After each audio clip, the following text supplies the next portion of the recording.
Hello, everyone, and welcome back to Rambles and Recaps. I'm your lovely host, Mimix Mayhem, your nerdy variety streamer who also loves media literacy, and I'm joined today by my awesome co-host, Lord Squishy.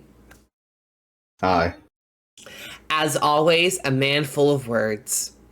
We are going to be talking today about The Penguin, a lovely crime drama series based off of DC Comics with the lead character named Oz Cobblepot. Yep. Always. Mm-hmm. A classic. And I do believe that and we first got that news way before we saw the series, and we both were really? And we both kind of wrote off the series because of that, right? Because they weren't willing to embrace their comic origin, you know? I think this is a very important note. Just we're in the first minute of this video. Guys, sometimes you can just leave classics alone. Not everything needs to be a modern take on a character that was 60 to 70 years old. You can leave some of the old comic whimsy alive and well. I promise you, it's not gonna throw anyone off. Okay? Because Oz Cobblepot? Who the fuck is named Oz Cobblepot? I know people named Oswald. Yes. I only, when I think of Oz, I think Oz the Great and Powerful, which is not a good movie. And I also think of The Wizard of Oz or Wicked, which are great movies. I do not think of a singular named person named Oz. And it's also important to know that, in the real world, people have weird ass names. It's a Cobblepot as a last name isn't that weird. Maybe his ancestors made roads or something. We don't fucking know. Maybe they were cobblers. Maybe they made pots. Who knows? Because the thing is, guys, most of the last names we have actually come from jobs our families in the past had. Yeah. So I just saw a documentary on the most famous poker underdog, and his real birth name was Chris Moneymaker. Yeah, I can see that. I can absolutely see that bullshit. That's the thing. And this is a conversation that's been happening in comics for more than a decade now, because we're in the 2000s. We're in the 2020s right now. But even when we got to 2010s, people were asking, do we change Dick Grayson's name? Because who the fuck is named Richard? Let me tell you guys, I know a fair few Richards. This is a conversation that happens when characters get to a certain point. And I think we need to remember that, yes, there is a sliding time scale, and characters are going to have to be a certain age for a certain time, or you have to move up their origin. That doesn't mean their names won't still exist. I mean, Tiffany has existed for years, and we still consider it a modern name. Yeah. Perfect. There's an entire segment we could do on the Tiffany problem, which is names that feel old, or no, names that feel incredibly new, but they're actually old and ancient. And how it causes dissonance in people's heads when they see it in media that's from a different time. I mean, hell, I could even go into talking about how the name Madison didn't exist until the 80s for women, but the videos about Oz, aka Oswald, who they do call him that in the show. They do eventually call him Oswald. The second half, which I think is a response to the controversy. It most likely is. They most likely were okay, we're changing the script. Again, the director of this, I do think has a great eye for visual storytelling. I think he has a great eye for, building environments, building worlds. I think he gets way too lost in realism and grimdark. I think he does. But... Mm-hmm. And despite all that, though, because we kind of wrote it off, we weren't expecting just how good this show would be. That's very true. We very much were who cares? Who wants this? It's Oswald Cobblepot. It's a penguin story. There's not that many good penguin stories out there. Damn, we should not have written it off. We should have watched this when it first came out. Yeah, there is one now, yeah. There is one now, and inexplicably, Oswald, first thoughts, should not be surviving everything he is surviving. Like, the dude is like the luckiest. The dude's got Black Cat's powers. Like, that's not in the same universe. Like, dude has Domino's mutant ability. Like, every time we're watching a situation with him in it, I'm like, he's gotta fail here, right? Like, he fails upward. I think that's the craziest part. He fails upward. True. I do feel like most of it was very earned. Like, and he had his like lucky moments, yes, but he like talked his way out of like 90% of them. Okay. Exceptions. I would not have listened to like half of those inspirational speeches they said he had, because I'm just like, dude, you're pulling shit out of your ass so hard right now. No matter how much of a good salesman you are, like how gullible are the people of Gotham who are being conned at, like, come on, they're Gothamites. Like, they should not be this easy to con. But they are. Well, that's what And it only had like 2 moments where like and you called it out. He became like John Wick suddenly in the last episode. In the last 2 episodes, he became John Wick. Because what do you mean you survive an explosion like that? Or what do you mean that you're able to break out of this chair as like a 50-plus-year-old man? Or what do you mean that like X, Y, and Z, the bullet just misses you, or X, Y, and Z, like, it's not, like, you just got stabbed with a fucking bottle, sir. The glass shards should be inside. You should be in much greater pain. Are you a meta-human? Are you a meta? Like, that would explain so much right now. And he might be, honestly, after this show. He might just be. But no, like, it's crazy. It's crazy, and it's fun, and first thoughts from me, I absolutely think you guys should watch this if you haven't already. I know we're a little late to the party. We're gonna be. There's so many shows for us to watch that our backlog is pretty big. Like, we're also working on other content. But I think if you haven't seen this show yet, or if you want to try it again with like new eyes, go for it. Yeah. Click off this video, pause, remember where you're at, come back later, and tell us what you thought about the Penguin, because I loved it. The characters were all amazingly done. It felt like Gotham. The crime family was definitely a Gotham crime family. I honestly, I was seated. I wanted more.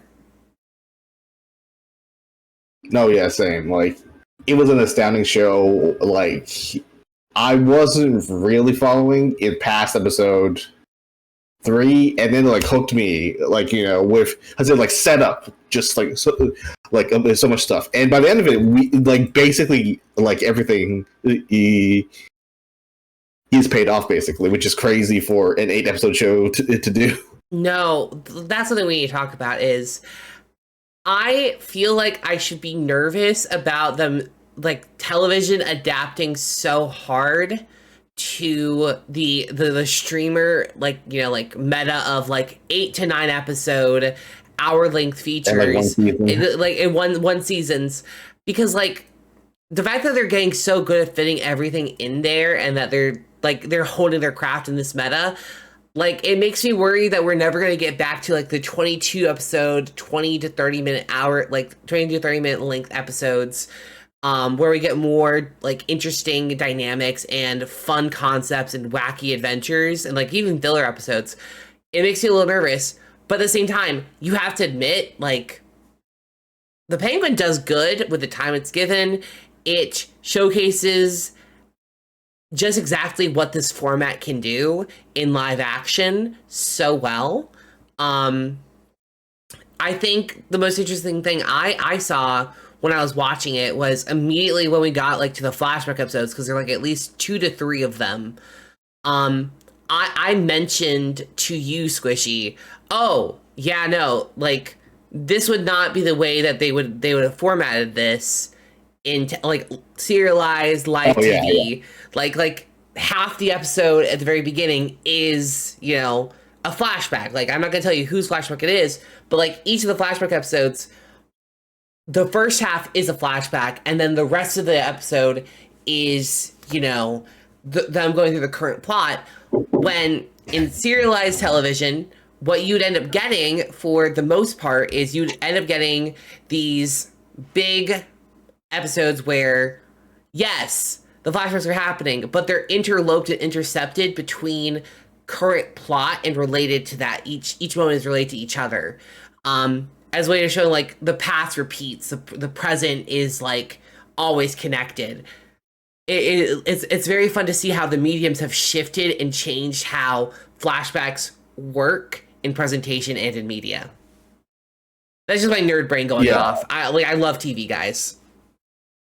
And they used to have a lot more time, and like now they don't. So everything is like squished together. But it didn't feel it, right? Like it was so good. Yeah, no, like that's the art of good writing, where like you don't feel the pacing, and it's like, oh my god, it's the next episode. What? Oh man. We were clicking each time, like, wait, we need more. Okay, next episode, thank God. And then we got to the last one, we're like, that's satisfying, but still, I want more. Oh, yeah. It was good. It was really good, and I had a lot of fun.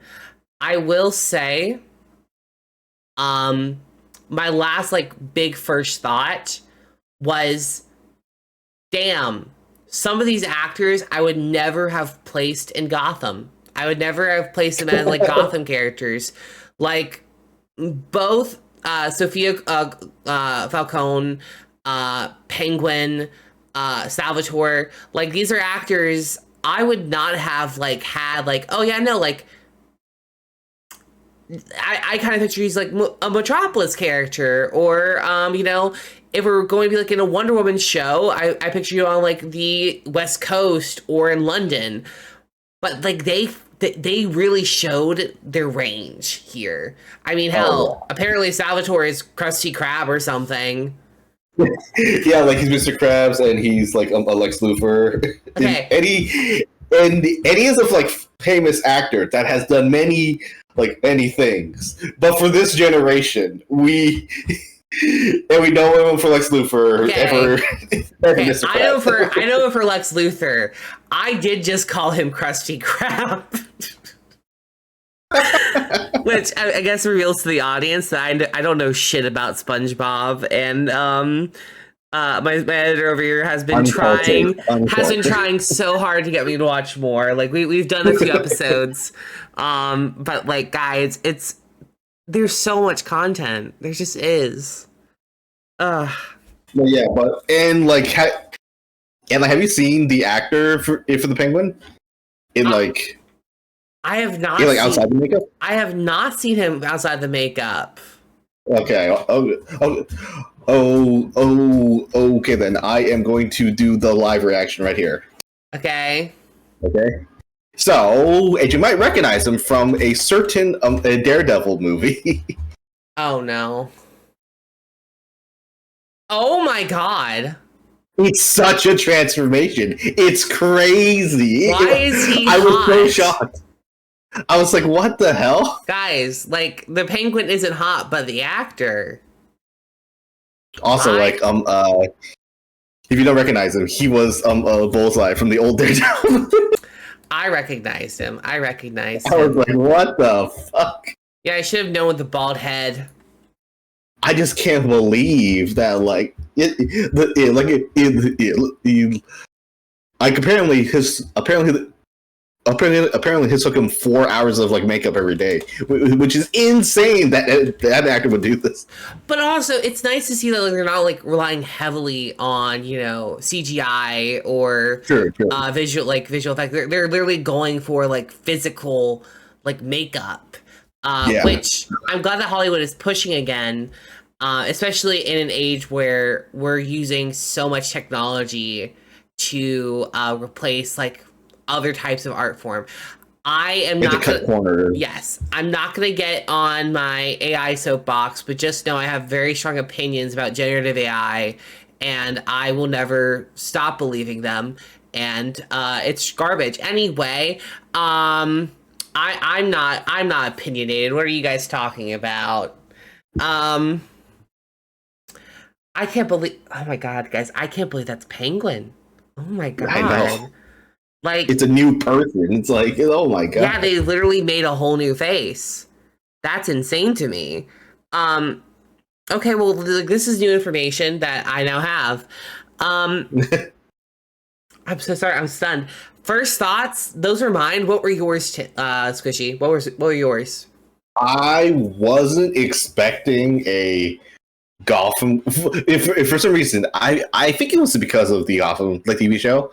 I I think my expectations for a Gotham crime drama were very low, and this was done so like sincerely, not seriously, but it was done so sincerely, right? You felt that these were real people in really shit situations that weren't perfect themselves. You know, there's no real good guy here, but you could. And you could like sympathize with almost all of them, and you could understand why they did the things they did up to a point, and then when the pin drops, it's like, damn it! I forgot that this was a show about a villain.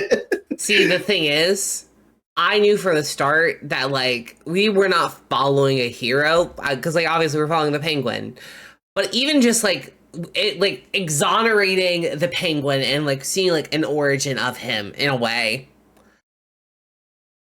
I knew from just like the first 10 minutes of the first episode that this man was going to be vile and that we were following an antagonist protagonist, that we were following a villain, and that like it was going to be framed as him being not the good guy. Like again, he's not a good guy, but he's framed as a hero in his own story, like he has to.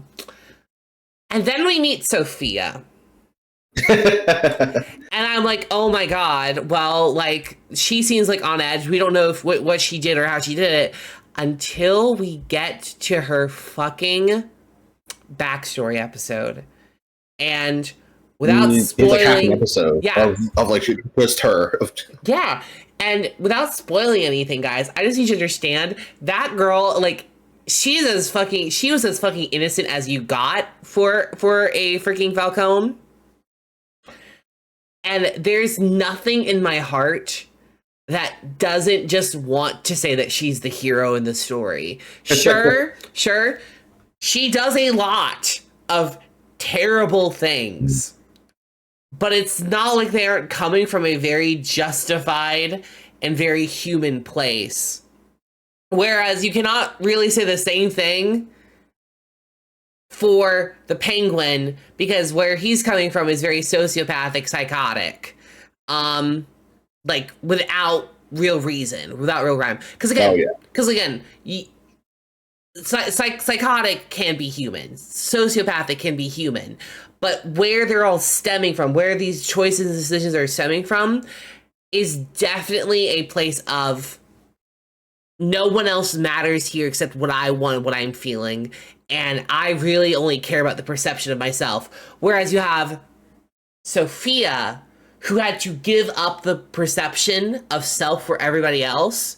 And understand, no one cares about her. She was just as expendable as the day she was born and as the day that she will one day die.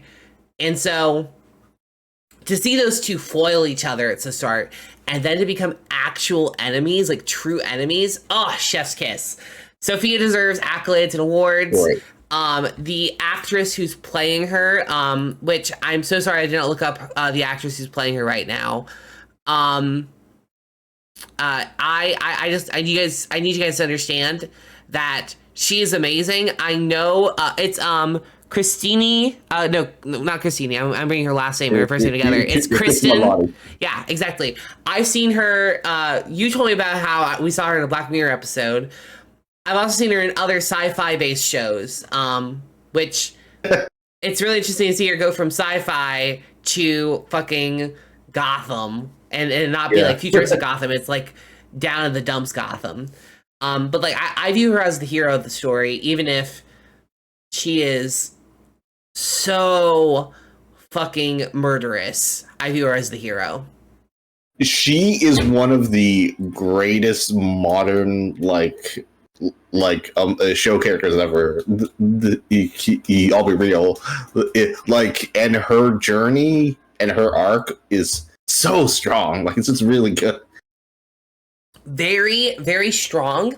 And I think what makes it stronger is the fact that you can see each and every step that she's taking and where it's being taken from.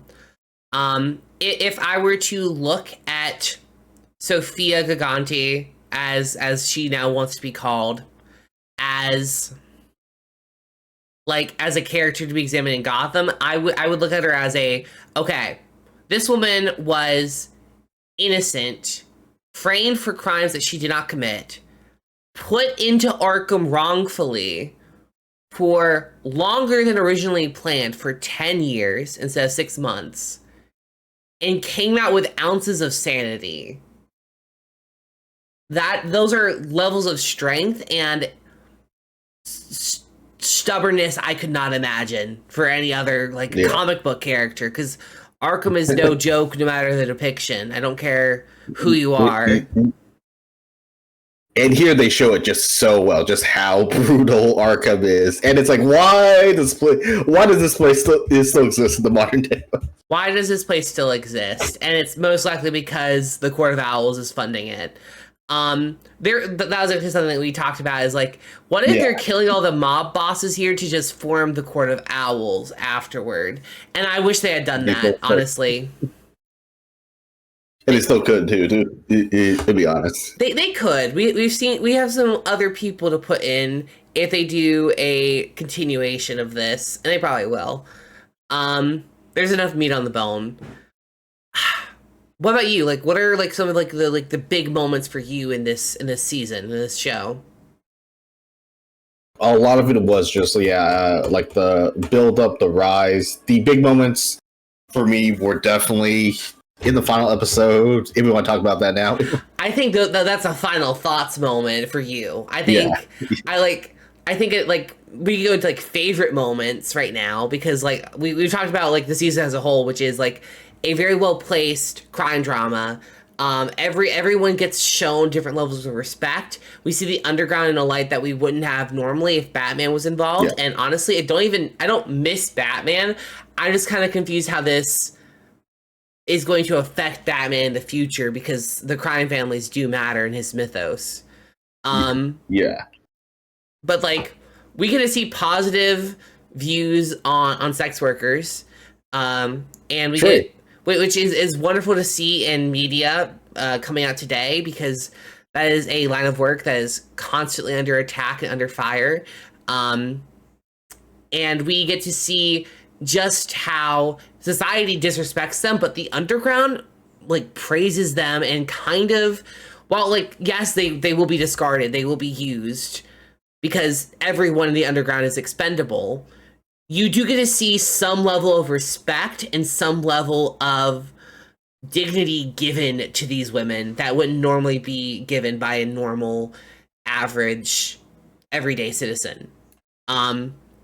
We get to see how Sophia, and honestly, I don't even know if it's her real name, because she tells you exactly what you want to hear. The Penguin, Oswald's favorite, the head stripper. Her. I forgot her name as well. I feel like she we're not getting the real name. Every time she would say it, I'm just that doesn't feel real. That feels like just something that you want to tell. She has such a calm presence, and she's so fucking rational. Eve, yeah, that's a name that you give when you don't want anyone finding you. That's who she is. Yes. Eve Carlo, beautiful woman, great actress.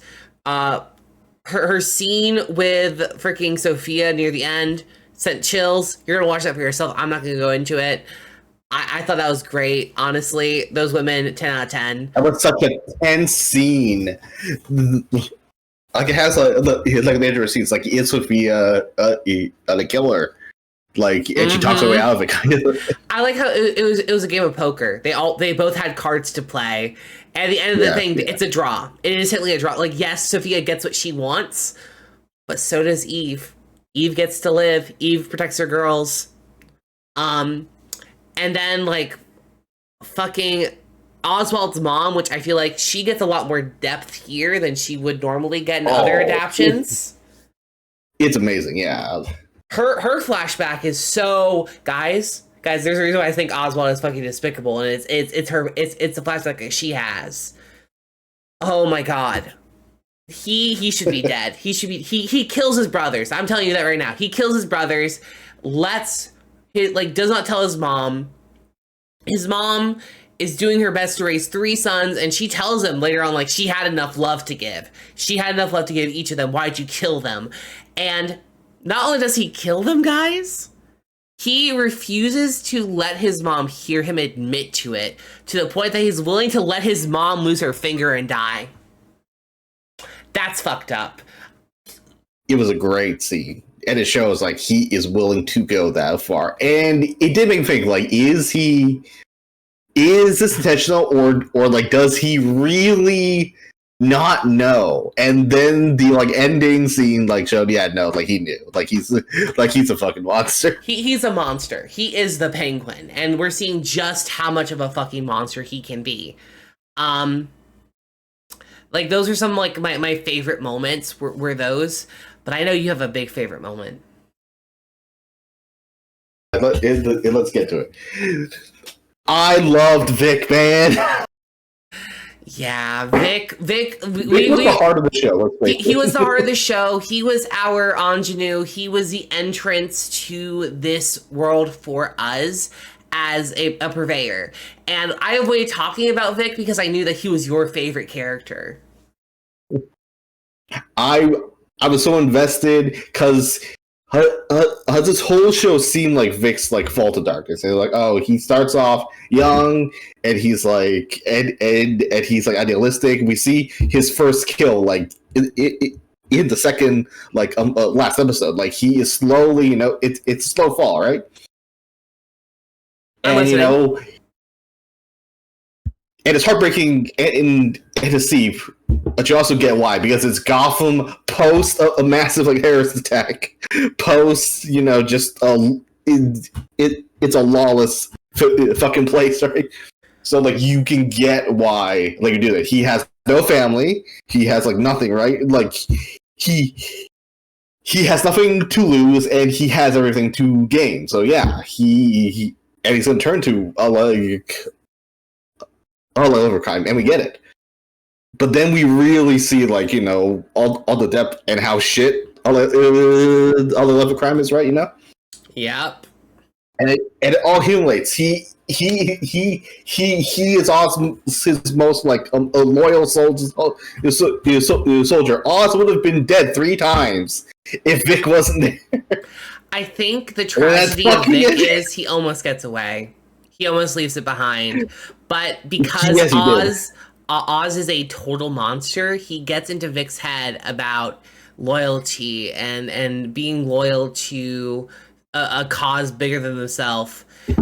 And Vic, like, I don't think Vic would have ever have betrayed Oz. I don't think he would have ever betrayed Oswald. He wouldn't. But Oswald can't have a weakness. And Oswald saw Vic, his loyal compatriot, as family. And we know what he does to family. Either he kills you, that fucking ended. or he puts you in a high rise while you're a vegetable. And, like, that, like, and you saw my reaction, and he started choking him. It's like I was in disbelief. And I was like, what? No, this can't be happening. It reminded me of when, because, like, me and Squishy have seen a lot of shows together. But this specific show, it reminded me when we had finally decided to watch the One Piece live action together. And guys, I don't have any, like, One Piece lore, so, like, I watched it with Squishy, who loves One Piece, and he's like, oh yeah, no, this is great, this is awesome, like, oh, chills, like, this is like everything that I want in adaptation. But, like, he wasn't, like, like, breaking down. He wasn't feeling anything like that. When they got to the kid, like the present and kid versions of them making their dreams heard and known, and they were, like, putting their hands in the circle, he started bawling. Like, that's what I need you to understand. I've seen this man watch some of the saddest shit I've ever seen. I've seen emotional turbulent moments. The only time I can compare Vic, the reaction that he had to Vic dying, is to him seeing a live action version of one of his favorite animes, probably. I don't know if it's one of his favorites, but I'm going to say it is. Like, adapt very well and very honestly and very vulnerably, like, you know, like children getting to grow up and live their dreams. Like, yeah, like, two different spectrums of sadness, by the way. Two very different ones. That's a sign of good writing, okay? Like, that's a sign of crazy good writing, because that is... It's great to see. I love seeing you really react to what we're watching, even if you've seen it before, technically. Like, that's awesome. And we need more of that. We need more art out there, because that's what this is. This show, One Piece live action, most of the things that we've been able to cover, minus Creature Commandos, has been art. And I think, like, my final take on this show is, I do think letting directors have, like, a vision and, like, an aura, a mood board, whatever you want to call it, of the setting, of the place, is a good idea. Especially for DC. If they want to be different than Marvel, they've got to be different. They have to explore areas and avenues that Marvel isn't doing, because that's what they're obsessed with. They're obsessed with being the anti-Marvel, or whatever the fuck they're saying it now. They want to be different. Okay, great. Yeah, they're playing like catch up, and they don't want to do the work that Marvel did to build like a universe. Exactly. So I say, instead of fucking playing catch up, do what they're doing now. Let different directors have voices. That's something that Marvel hates doing. They feel like if directors have voices, sure, instead of the slop that they make where it's like, you know, 3-piece action, funny quip here, there, women are sexy lampposts. Like, if you let characters be dynamic, if you let directors have voices in their art, if you let people see real, definitive, clear moments with good structure, because this show has good bones for a television show. It feels like both a movie and a TV show, which is what a streaming show should be. It only has 8 episodes. Then this is that show. This is the show that shows DC can do it. They can produce something that feels unique, that can appeal to a different audience. It doesn't all have to be the same giant audience. You can have niches. You can develop into multiple different avenues, different genres. This is a comic book crime drama. That's what we want to see. We saw it with Daredevil. Daredevil was great at it. Let's do it with Gotham. Gotham has so much crime to invest in. Anyway, that's my soapbox, and those are my final thoughts. Penguin did amazing. 10 out of 10. I'm going to give it a 9 out of 10 because I want more. How about you? I thoughts agree that I want more, but actually, no, I don't think I want more. I think it ended in a perfect place. Like, I would want to see more of this world, though, from someone else. That's what I'm meaning. But, like, yeah, I think that this is a perfect 1-season extended movie of the Penguin, and if you had pitched this to me after watching the Batman like a few years ago, I would be like, fuck, I don't give a shit. Like, the Penguin? Who the hell cares? But now I'm like, fucking hell, that was masterful. Guys, I need you to understand that getting him to watch the Robert Pattinson Batman movie for a video that we're making was a trial and tribulation. It took a while. It did. It did. It wasn't like he was outright against. It wasn't like he was outright against it, guys. It was more like, we can put it off. We can put it off. We can put it off. We can put it off. Okay, fine. We'll do it this weekend. We don't have anything else to watch. Exactly. It's like, oh, it's Batman. I've seen this before. But it's like, okay, wait a minute, they're cooking here. But like, this is millennial Gen Z Batman. You know, like he's listening to Nirvana. In My Chemical Romance. But no, like, this was good. I think it handled modernization well while still staying true to the character. I think we just need to dial back the modernization trend that we're seeing in comics and let things be whimsy. I think that's why I said 9 out of 10 for me. I do think that this show did embrace a lot more of its comics roots than the director or whoever named him Oz did, right? Because apparently, it does draw inspiration from the only like famous penguin story called Vice and something. I love how so it's like, good Penguin has so little like fame that it's like Vice and something. Like that's the best we can come up with. I forgot the name, but like it's good that they pulled from something, and there is clearly just a lot of like there is still a lot of like there's still a lot of Gotham like a lot of like Gotham Easter eggs in this too. You know, it really was. It's extremely well done. I think again the show did its job. It got us invested, and we do want to see more in this universe. I can't wait for Batman 2, where Batman beats up Oz. I need Oz to do the 60 hit like Arkham combo on him. Okay. What I need to see is Catwoman and Sophia get together for like brunch or something and talk shit about their dad.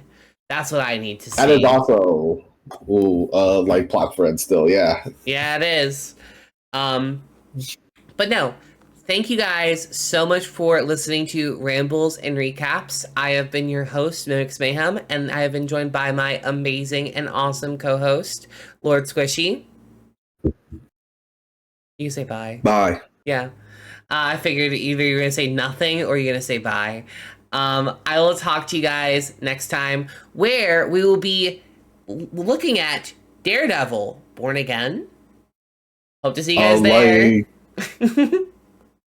and another crime drama. Yep, another crime. We're on a comic book crime drama kick. Let us have this. Talk to you guys later. Bye.